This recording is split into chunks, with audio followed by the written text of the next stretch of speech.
Making a student film isn't easy. They're famously bad. I should know, I've seen and, to be honest, made quite a few. However, when it came to my final year of university, myself and my team had a clear goal. We wanted to do something different. We wanted to make the most ambitious student film the university had ever produced. That film was Lure, a 22-minute short film following two brothers in 1950s Norfolk who venture out fishing on an ill-fated day and accidentally awaken an ancient supernatural force.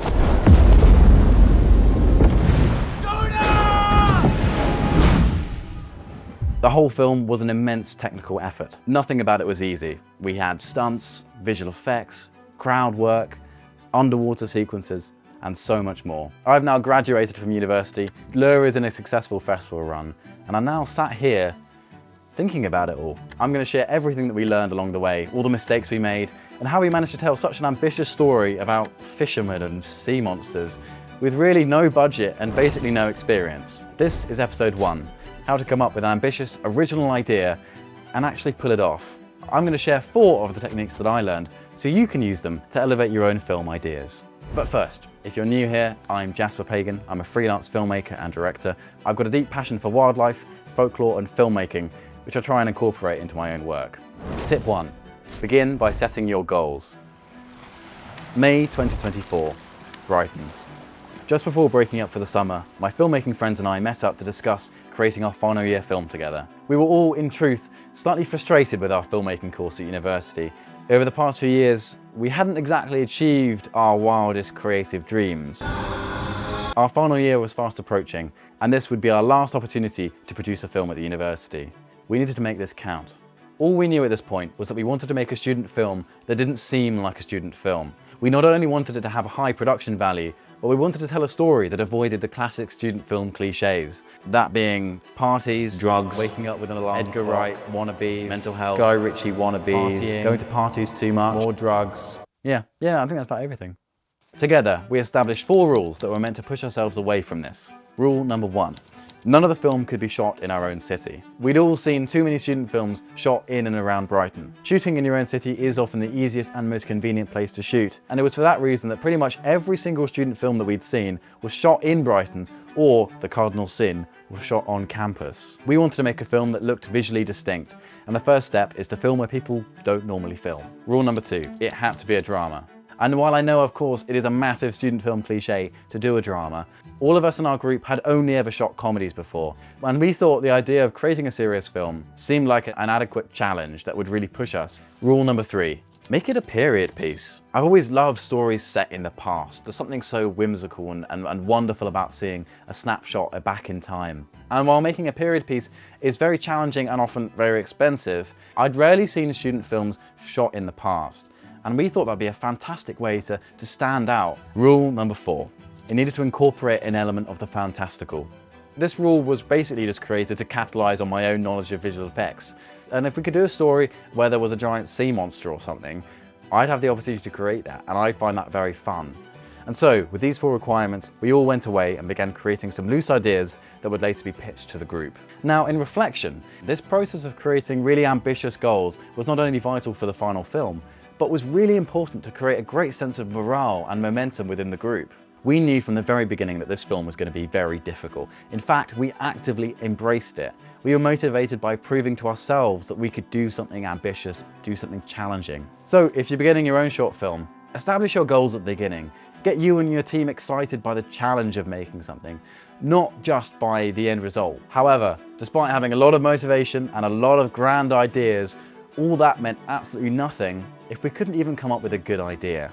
The story for Lure went through a lot of development and was a collaboration between myself, the director, and our scriptwriter, Dylan Andrews. And so while it does feel a bit weird me talking about coming up with a story without the scriptwriter being present, here are some things that I learned and took away from my perspective as the director. Tip 2, imagine the kind of film that you'd love to watch. Now I know this probably seems really obvious, but making a film is really difficult and it's going to take up so much of your time. So there's no point making a film that you aren't personally really excited about. Creating good art requires passion, and if you're telling a story that you personally are not passionate about, that's going to tell when you see the final product. Personally, I've always been fascinated by folklore, and anything that incorporated the element of the fantastical really excited me. Think about what your favorite kind of stories are. What gets you excited? What gets you inspired when you watch a film? Those are the kind of stories that you should focus on personally. I wanted to make the kind of film that if I sat down and hadn't made it, I'd turn it on and be like, dude, that is awesome. Make a film for yourself, because chances are you're not actually that weird. There are going to be a lot of people out there who are really going to resonate and click with whatever you like. Which leads me to tip 3. Write what you know, but tell it in a new way. Let me explain. The first part of this tip is a very well-known piece of advice for writers. In order to tell a story with any merit of truth, you should firstly draw from personal experiences. But the trouble a lot of beginner storytellers run into is that for the most part, we're young and we haven't actually experienced that much life. We haven't got many stories to tell. I mean, myself included. So, I mean, look at these chubby cheeks. Now, I'm not particularly a very good writer. And what's worse is that I haven't got any good family trauma to draw from. So in order to tell a personal story that's truly interesting, I needed to do something different. I'm the eldest of 3 younger brothers, and I've seen them grow up from little toddlers and children all the way to teenagers and adults as they are now. I found myself quite melancholic by the idea that our childhood was slipping away and our relationships would change and things would all move apart and be different and not be the same as they were.